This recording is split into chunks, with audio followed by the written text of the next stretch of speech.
Bueno, mis hermanos, nada más para conectar el último sermón de hace 15 días, porque la semana pasada hacíamos como este ejercicio del contexto bíblico, pero decíamos que en los oficios de Cristo hay tres oficios: profeta, sacerdote y rey. Y específicamente hemos estado viendo el oficio profético. Y decíamos que dentro de las cosas que Dios ha designado a su iglesia es el hecho de esta función profética. Veíamos también que es difícil, creo todavía por nuestro contexto, reconocer este elemento profético de la iglesia. Escuchamos tanto de los profetas que llegar a pensar que nosotros somos profetas como que son títulos que decimos, no, eso no es para mí. Pero la Biblia dice otra cosa. Y hay por lo menos tres cosas que tienen que ver con el oficio profético de la iglesia. El primero, decíamos, solo para recordar un momento, era el de predicar a Cristo. Parte de nuestro trabajo o nuestro llamado como iglesia es predicar a Cristo. Y es que recordemos, en el Antiguo Testamento dice que el Espíritu de Cristo estaba en las personas, en los profetas.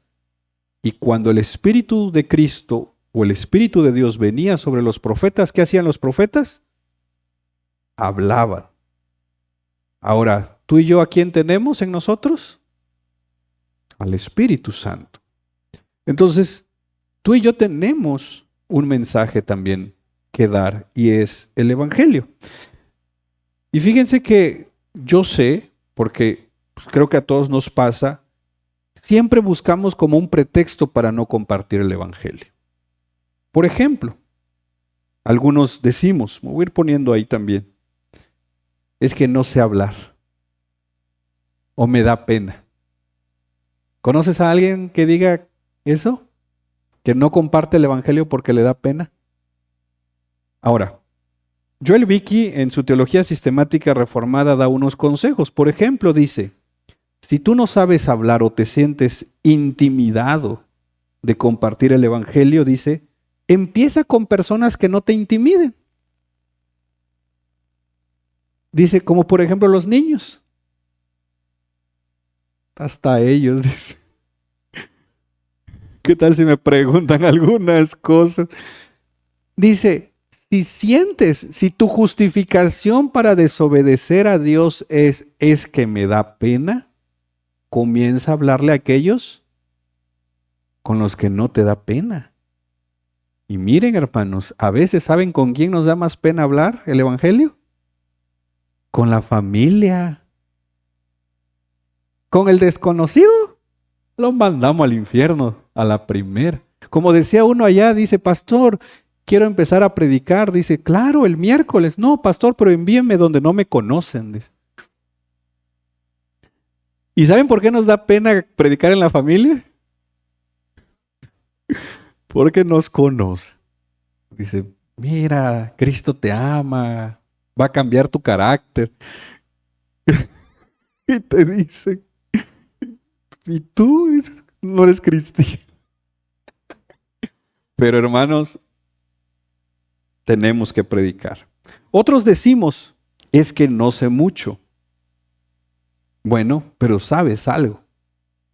Y el consejo que da, por ejemplo, Joel Vicky dice, hermana, nos apoya un momento tantito con su niño, es que está en el piso y van a pasar unas personas, porfa, nada más tantito ahí. Gracias.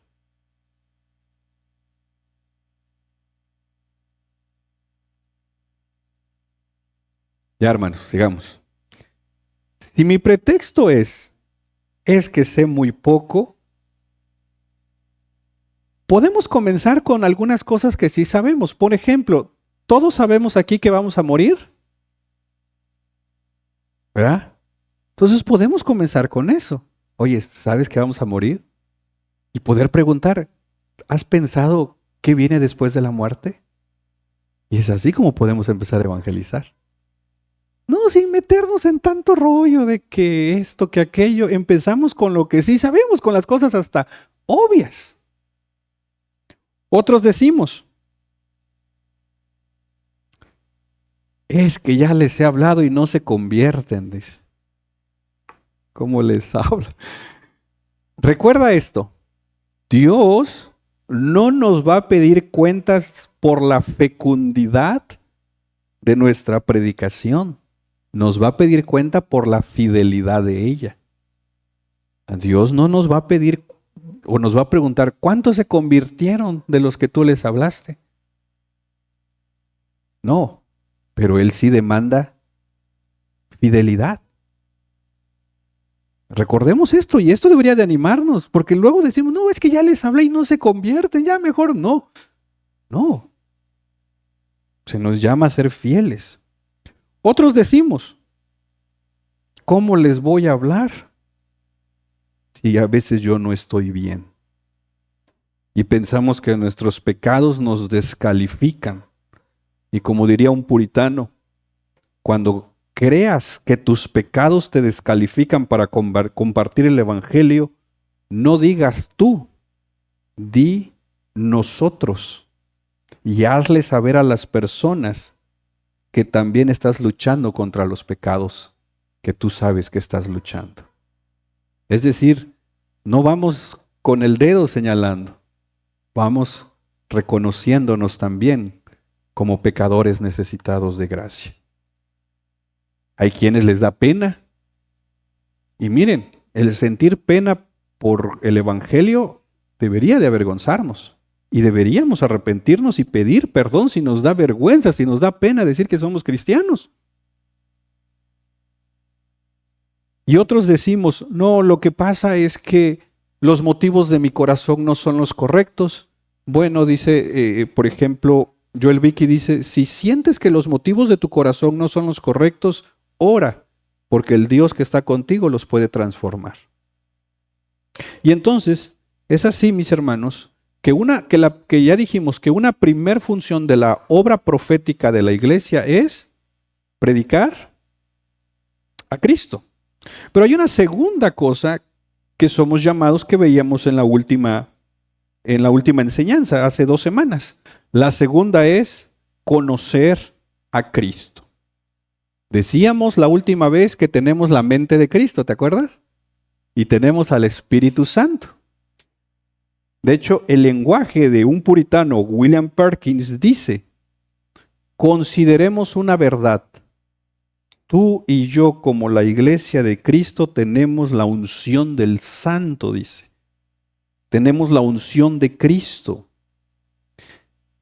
Y mira el lenguaje de este puritano Perkins me llama la atención, porque él dice, por cuanto Cristo es nuestro profeta, nosotros la iglesia somos llamados a ser profetas.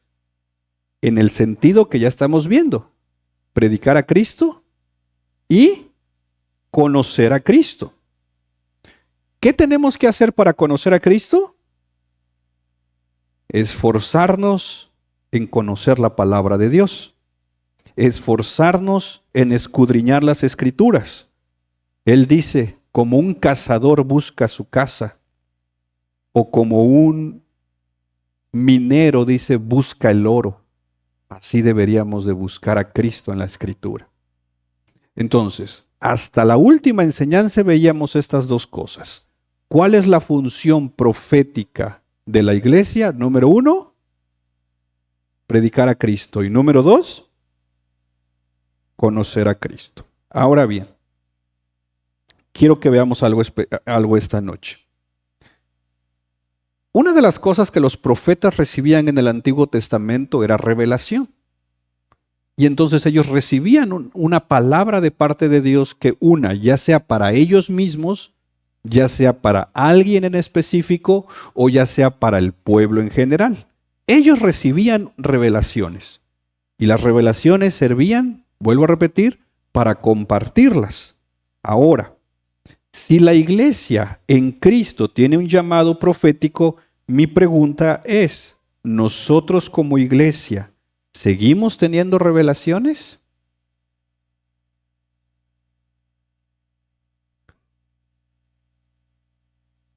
Nuevas no, solo la palabra. Ok, pero ¿cómo entender el término este que estamos comentando de revelaciones en un sentido de,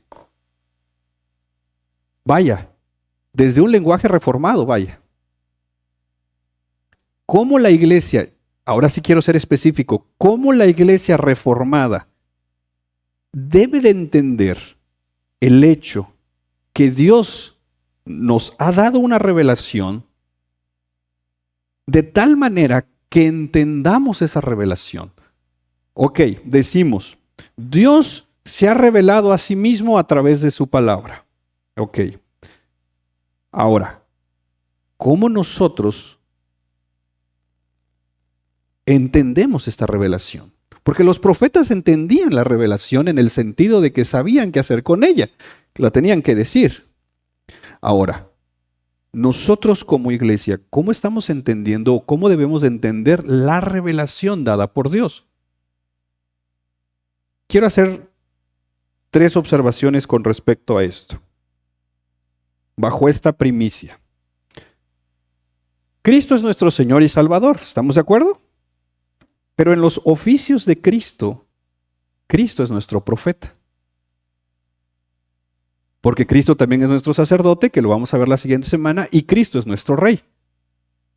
Pero Cristo como nuestro profeta, ¿qué es lo que nos ha revelado? ¿Qué es lo que nos ha hablado?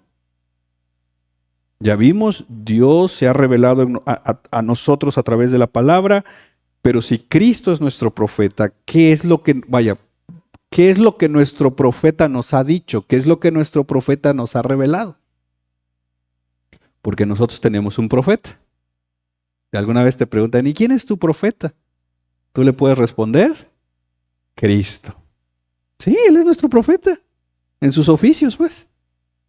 Y entonces si alguien te pregunta, bueno, si Cristo es tu profeta, ¿qué te ha revelado Cristo? Entonces veamos 3 cosas que nuestro profeta nos ha revelado, que Cristo nos ha revelado. Y ojo, todo esto que hoy estamos viendo, lo estamos viendo desde una teología reformada. Aquí no estoy tomando lenguaje prestado de otra teología o de otra perspectiva teológica. Aquí estoy netamente en cómo los reformadores entendieron el oficio profético. Para que nosotros ahora como iglesia, dentro de nuestros distintivos como bautistas reformados, voy a ponerlo así, entendamos claramente lo que nuestro profeta nos ha revelado. ¿Qué nos ha revelado nuestro profeta? ¿Quién es nuestro profeta, dijimos? Cristo. Entonces, Cristo nos ha revelado algo en específico que es su gloria. ¿Nunca has escuchado a algún cristiano o en alguna reunión personas orar diciendo, muéstranos tu gloria? ¿Queremos ver? Otros he escuchado que dicen, que descienda. No. Escuché a alguien decir, queremos sentir el peso de tu gloria. ¿Lo has escuchado? ¿Tú pedías también ver la gloria de Dios? Ahora, nosotros los reformados, ¿podemos ver la gloria de Dios? Y si la respuesta es sí, la pregunta es ¿cómo? Entonces, nuestro profeta, que es Cristo, nos ha revelado la gloria de Dios. ¿Vale? Quiero que vean el hilo de pensamiento. Cristo como profeta nos revela la gloria de Dios. Ahora, ¿cómo la gloria de Dios se ve a nivel ya de nuestra vida? Bueno, hay 3 áreas donde podemos ver la gloria de Dios revelada por Cristo. En primer lugar, en nuestro espíritu. Mateo 11:27. Voy a usar la palabra alma para que tengamos la idea un poquito ahí más. Mateo 11:27. Mira lo que dice este texto. Todas las cosas me han sido ¿qué? entregadas por mi Padre, y nadie conoce al Hijo sino el Padre, ni nadie conoce al Padre sino el Hijo, y aquel a quien el Hijo. Entonces, cuando se habla de que Cristo nos revela la gloria de Dios no es otra cosa que Dios mismo. La gloria de Dios no es algo, la gloria de Dios es alguien. Por lo tanto, cuando Cristo nos revela la gloria de Dios, ¿a quién nos está revelando? Ahí está, al Padre. Y aquí es donde entra también la Trinidad en este sentido. Porque aquí se nos está diciendo que el Hijo nos revela al Padre, y cuando conocemos al Padre estamos conociendo la gloria de Dios, estamos conociendo quién es Dios. Y entonces tú y yo, como cristianos reformados, cuando si quisiéramos un día orar, Señor, muéstrame tu gloria, ¿sabes qué nos va a mostrar? Los atributos del Padre. Porque ahí está, nadie conoce al Padre sino el Hijo, y aquel a quien el Hijo. Entonces, ¿qué nos revela el Hijo? Al Padre. ¿Y el Espíritu Santo quién nos revela? Al Hijo. ¿Y el Hijo? Al Padre. ¿Ven lo hermoso de esto? El Espíritu Santo dice que no habla de sí mismo. Cuando Jesús dijo que iba a venir, dice, Él va a hablar de mí, Él les va a revelar de mí. Entonces, el Espíritu Santo nos revela al Hijo, y el Hijo nos revela al Padre. Y cuando el Hijo nos revela al Padre, lo que está haciendo es que nos está revelando la gloria del Padre, la gloria de Dios. Entonces, vuelvo a repetir, cuando digamos, Señor, revélame tu gloria, es un lenguaje en el cual, entendiéndolo desde una teología reformada, no es otra cosa que decir, revélame tus atributos, revélame quién tú eres. Por ejemplo, Juan 17:3, que es un texto que hemos estado viendo mucho en teología propia y lo veíamos en su momento. Y esta es la vida eterna, que te conozcan a ti, el único Dios verdadero, y a Jesucristo a quien has enviado. Nuevamente, ¿cuál es el elemento central aquí? Conocer a Dios, al Padre. ¿Quién nos revela al Padre? El Hijo. Entonces, si el Hijo, que es nuestro profeta, nos revela al Padre, entonces conocemos la gloria de Dios. Vaya, lo voy a poner así, nuestro profeta nos revela la gloria de Dios cuando nos revela al Padre. Tú y yo conocemos la gloria de Dios porque conocemos al Padre. ¿Quién te revela al Padre? El Hijo. ¿Quién te revela al Hijo? El Espíritu Santo. Primera de Juan capítulo 5, verso 20 y 21. Mira lo que dice. Y sabemos que el Hijo de Dios, ¿qué ha hecho? Y nos ha dado, ¿qué? Entendimiento. Pero aquí está el propósito. A fin de que conozcamos a quién. Aquel que es verdadero. Ahora mira el lenguaje. Tantito, regresa al 20, porfa. Mira. ¿Ese era el que teníamos? Ahí está. Y sabemos que el Hijo de Dios ha venido. ¿Quién es el Hijo de Dios? Cristo. ¿Qué hizo Cristo? Primero, ha venido. Ok, ya, nos salvó. ¿Qué nos ha dado? Para que conozcamos a quién. ¿Quién es aquel que es verdadero? Dios. Ahora sí, verso 21. Bueno, y nosotros estamos en aquel que es verdadero, en su Hijo Jesucristo. Este es el verdadero Dios y la vida eterna. Verso 21. ¿Hijos? Porque entonces cuando el Hijo nos revela al Padre, esta revelación guarda nuestro corazón de la idolatría. Tú y yo que conocemos al Padre voy a usar, por decirlo de esta manera, conocer al Padre es la mejor forma de luchar contra la idolatría que nosotros nos formamos. Porque a veces el ídolo o los ídolos que tenemos en nuestro corazón, lo único que hacen es quererse posicionar en el lugar de Dios. Pero en la medida que conocemos a Dios, el ídolo se desmorona. El ídolo se fortalece en la medida que yo no conozco a Dios, y entonces supongo que el ídolo me va a dar lo que Dios no me puede dar. Entonces yo me inclino ante el ídolo porque resulta que el ídolo me da paz, me da satisfacción, aunque sea temporal o lo que sea, y entonces yo me inclino al ídolo que me formé. ¿Por qué? Porque no estoy conociendo a Dios. Yo necesito, para vencer los ídolos de mi corazón, conocer a Dios. ¿Quién me revela a Dios? Nuestro profeta, Cristo. Ok. Lo segundo que nos revela nuestro profeta, como hemos dicho, la gloria de Dios en la salvación. Juan capítulo 16, verso 8 y 9. Cristo, como nuestro profeta, nos revela la gloria de Dios, primero al conocer al Padre, y segundo, nos revela la gloria de Dios en la salvación. Dice, y cuando Él venga, ¿quién es el que va a venir ahí?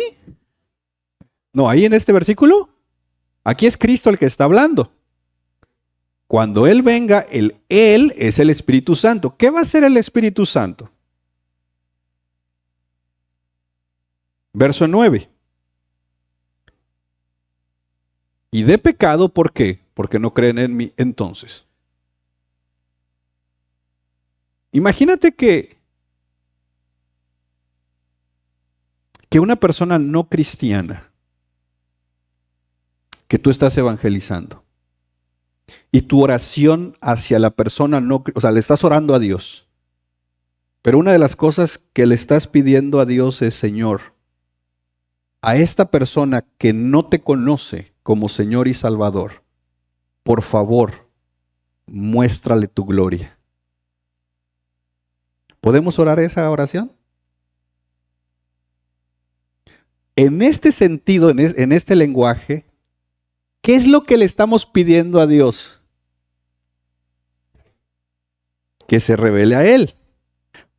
Pero cuando Dios se revela a Él, parte de esa revelación, ¿por dónde empieza? Exacto. Señor, muéstrale su pecado. Porque sin la obra de Dios, no nos consideramos pecadores. ¿Nos consideramos? No, dice, hay otros peores. La gloria de Dios que nos revela Cristo como nuestro profeta, aquí ya dijimos, nos revela al Padre. La gloria de Dios al conocer al Padre. Pero aquí vemos la gloria de Dios en la salvación. ¿Cómo? En primer lugar, cuando el Señor nos revela nuestro pecado. Ya como cristianos, si tú tienes convicción de pecado, es porque Dios está obrando en tu vida. Señor, muéstrame tu gloria, revélame tu gloria. Ok, ya conocimos al Padre, pero aquí específicamente decir muéstrame tu gloria es que Él también me muestre mi pecado, mi necesidad de Él. ¿Por qué? Porque es precisamente ahí cuando vemos nuestro pecado que reconocemos mayormente nuestra necesidad de Él. Sin esa revelación de nuestro pecado, mis hermanos, todos estamos bien. Sabemos que pecamos, pero nuestra justificación es, otros pecan más, otros están peores. Pero cuando sientes la real convicción de pecado, hermanos, neta, qué horrible se siente. Qué horrible se siente la convicción de pecado. Pero esa es la gloria de Dios. Y eso es bueno para nosotros. Es más, mira segunda carta a los Corintios, capítulo 7, verso 10 y 11. Porque la tristeza, dice, que es conforme a la voluntad de Dios. Pablo está diciendo que hay dos tipos de tristeza. La tristeza que nos da tristeza porque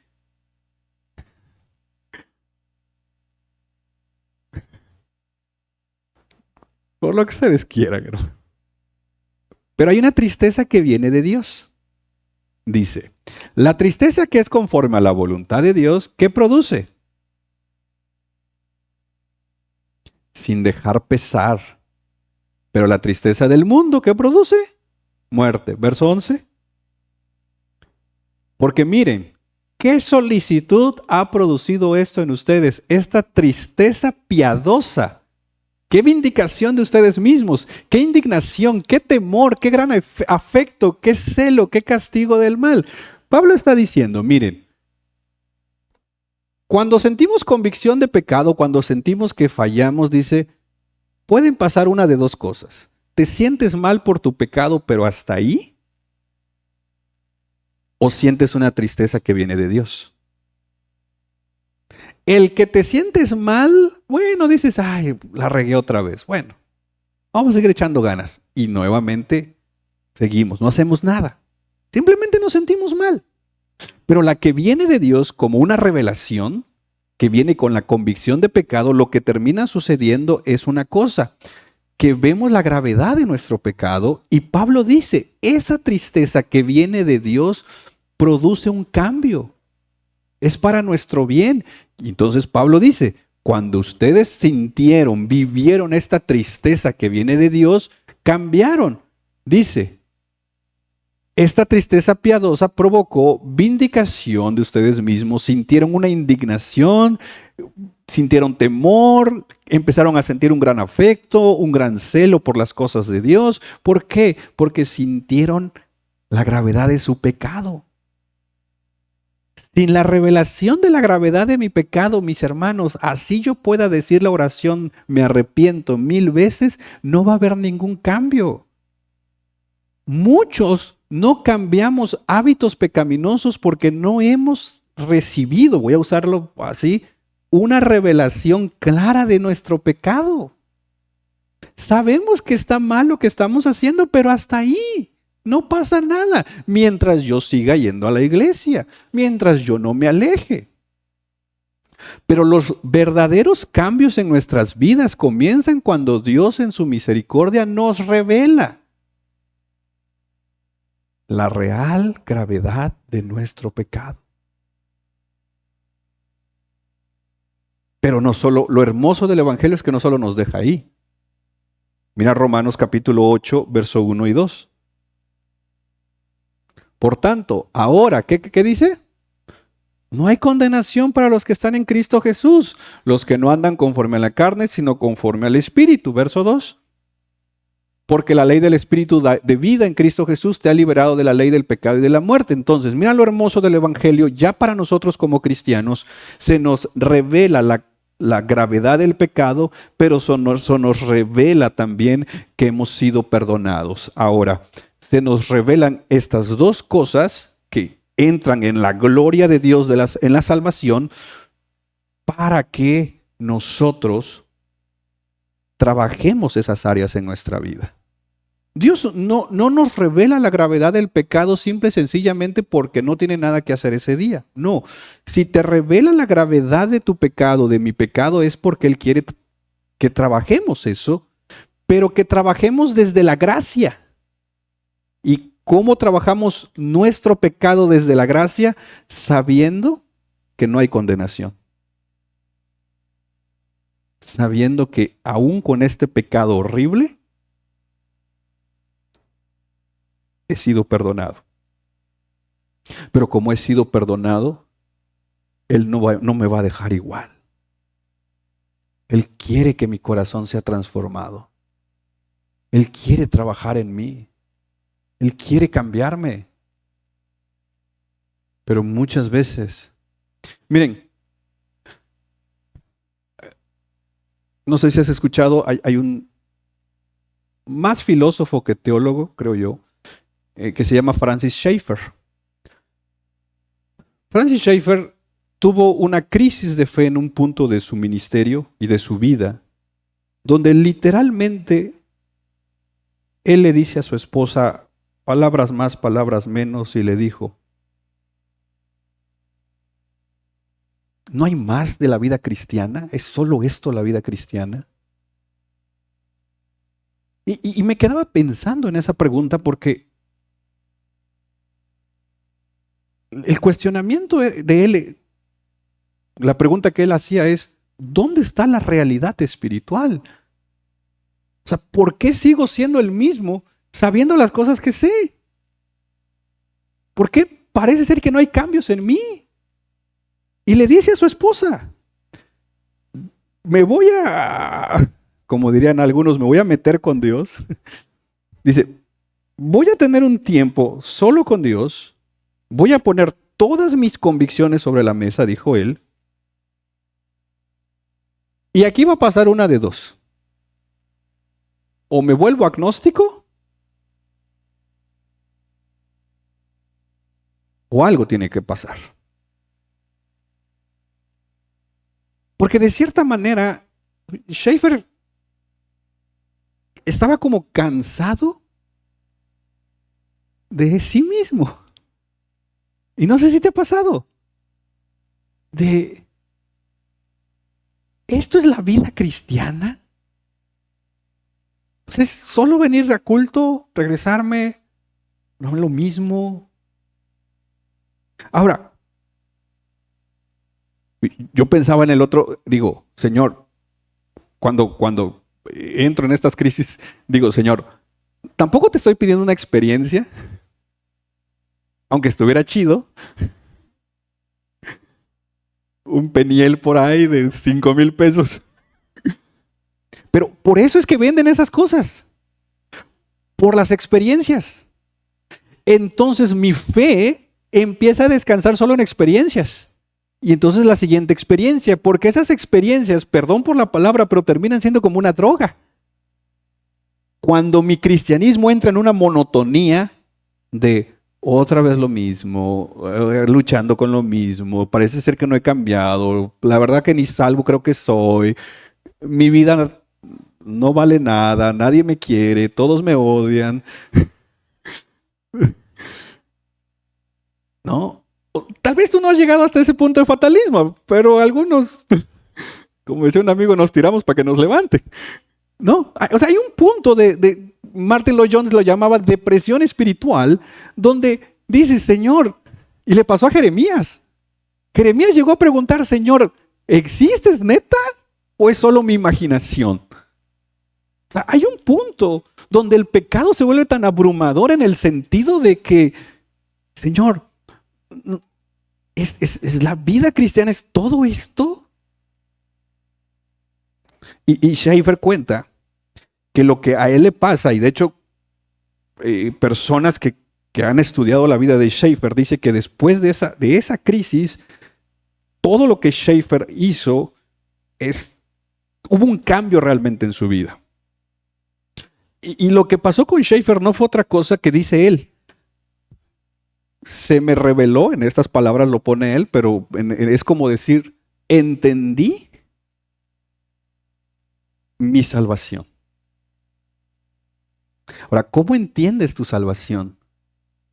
En el sentido, ¿cómo creces en un entendimiento de tu salvación? A través de una cosa, de la revelación de mi pecado. ¿Por qué mi vida cristiana se vuelve monótona y sin gozo? Porque me olvido de que fui salvado.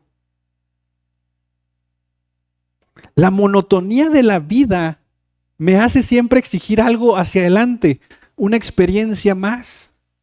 Por eso muchos van al culto diciendo, no, esta vez sí sentí la gloria de Dios. Lo curioso es que pasan unos minutos y entre van, la gloria de Dios ya se perdió y la vida cristiana se vuelve eso.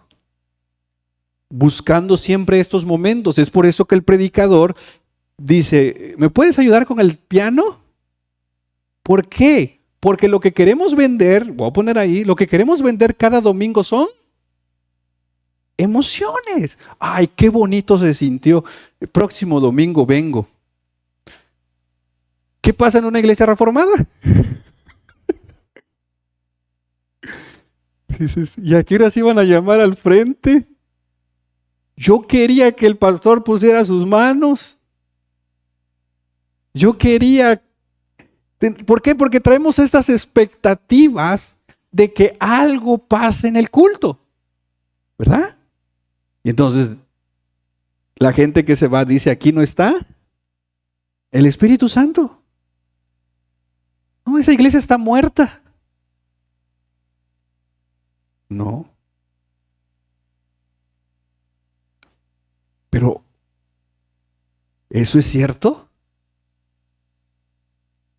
Ahora, desde la Escritura y los reformadores que lucharon con las mismas cosas que luchamos también nosotros. Es más, cuando Jonathan Edwards predica y surge un gran avivamiento, que Dios, usándolo a través de su predicación, hay un gran avivamiento, luego él tiene que escribir criticando el avivamiento por todo el desorden que ya había.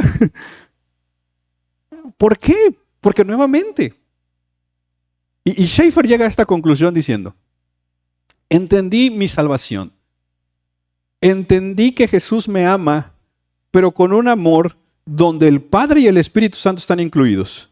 Y el cristianismo no es una experiencia de domingo. El cristianismo tiene que ser literalmente, minuto a minuto, segundo a segundo, entender quién está conmigo, desde entender de dónde fui salvado. Y esas cosas, estas revelaciones de mi pecado, de mi condenación y de mi salvación, es una obra del Espíritu Santo. Vuelvo a repetir. Recuerdo hace tiempos en la universidad, una persona, nuestro salón estaba en el segundo piso, una persona iba bajando y se le cayó el celular. Pero hasta dio vuelta el celular y bajó todavía las otras gradas. Y le dicen, ¡ay, tu celular! Y dice la persona, no, dice, me lo regalaron, no me costó nada. Pero no es a veces esa nuestra actitud con algunos regalos. Ahora, pero si tu celular te costó, siguiendo este ejemplo, dices, mi celular, Señor. ¿O le ponemos cómo se llaman estas cosas? Micas. ¿Verdad? Porque lo estamos. Dices, tan caro que están. Tanto que me costó. Pero cuando no nos cuesta, dices, se me perdió. Dices, ya quería yo cambiar, dicen algo. ¿Cuánto te costó la salvación? Nada. Por eso es que a veces no lo valoramos. ¿Qué necesitamos? Una revelación de la gloria de Dios en la salvación. Es más, ahí en Romanos, en versículo 1, mira qué dice, verso 1, no hay condenación. Cuando tú y yo estemos ante el trono celestial, el dictamen es inocente. Y yo sé que hasta nos cuesta entender que vamos a entrar al cielo por pura gracia. Pero esa es la gloria de Dios que Cristo nos revela en la salvación. Y para eso quiero conectar el último punto. Cristo nos revela la gloria de Dios en la esperanza. Bueno, voy a poner.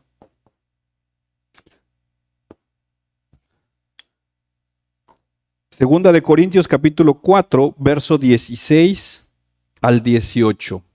Por tanto, no desfallecemos, antes bien, aunque nuestro hombre exterior, ¿qué va pasando?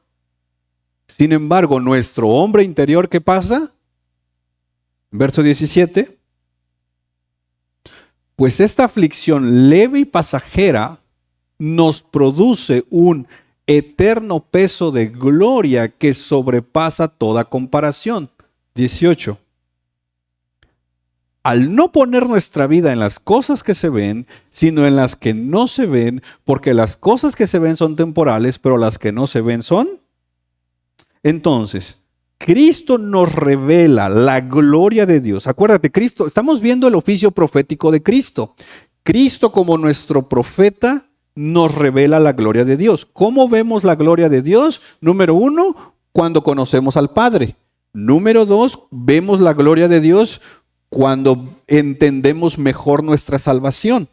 Y número 3, vemos la gloria de Dios cuando sabemos la esperanza que tenemos.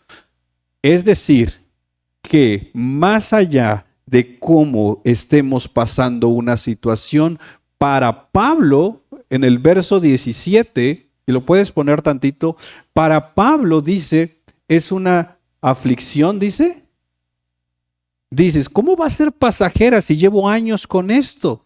Pablo va a decir, es pasajera porque no la estoy comparando tu aflicción con algo temporal. La estoy comparando con la eternidad, con lo eterno, ante lo eterno. Así sean años de aflicción, es algo pasajero. Es más, mira la palabra que usa Pablo, la aflicción leve. Y dan ganas de decirle a Pablo, bro, ahora, si a esas vamos, Pablo de repente abre también su currículum de todo lo que ha pasado. Y que ese hombre diga, esto es leve, no es porque está deshumanizando el dolor, no. Él está dándonos, vaya, este elemento de sabiduría de, oigan, no midan su aflicción en tiempos, porque si lo medimos en tiempos, sí, es abrumador. Vean la eternidad y cuando vean la eternidad, se darán cuenta que esto es pasaje. Perdón, esto es pasajero. Entonces, quiero que entendamos esto como una iglesia reformada. La teología reformada no está peleada con el hecho de que anhelamos ver la gloria de Dios. No. Claro que queremos ver la gloria de Dios. Yo quiero ver la gloria de Dios. Lo que pasa es que como iglesia reformada tenemos que entender qué es ver la gloria de Dios. Ver la gloria de Dios no es caer en un servicio, no es aventar las sillas por un lado, no es dar de brincos. No. Ver la gloria de Dios implica cosas más profundas. Una de ellas, conocer al Padre, entender nuestra salvación con una mayor profundidad y saber que tenemos una esperanza. Cuando tú y yo conocemos más a Dios, ahora sí, a través de su palabra, estamos viendo la gloria de Dios. Cuando tú y yo entendemos más y mejor de qué fuimos salvados, vemos la gloria de Dios. Y cuando tú y yo somos fortalecidos por la esperanza de que esto un día terminará y entraremos a la eternidad, vemos la gloria de Dios.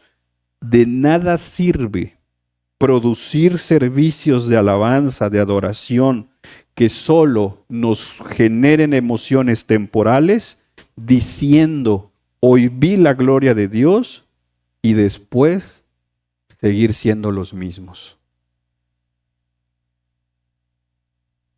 En Cristo, que es nuestro profeta, se nos ha revelado la gloria de Dios.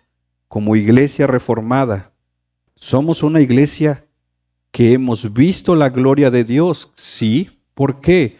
Porque en la medida que estudiamos la Escritura, conocemos al Padre. En la medida que vemos la obra de Cristo, conocemos y entendemos mejor nuestra salvación.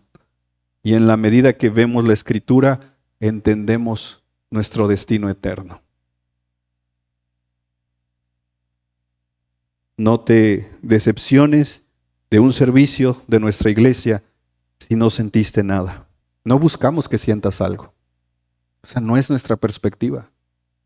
Si quisiéramos que sintieras algo, creo que tendríamos que hacer un diseño totalmente diferente hasta del lugar. No buscamos que sientas algo. Buscamos que conozcas la gloria de Dios. ¿Cómo conocemos la gloria de Dios? Cuando agarras un pasaje y dices, wow, no lo había entendido así, Dios está aquí y me está hablando. Ves la gloria de Dios. Ves la gloria de Dios cuando dices, wow, qué pecador soy. Cada vez lo he entendido mejor, pero qué hermoso es saber que para grandes pecadores hay un grande Salvador. Y qué hermoso poder decir, Señor, gracias por mostrarme tu gloria al saber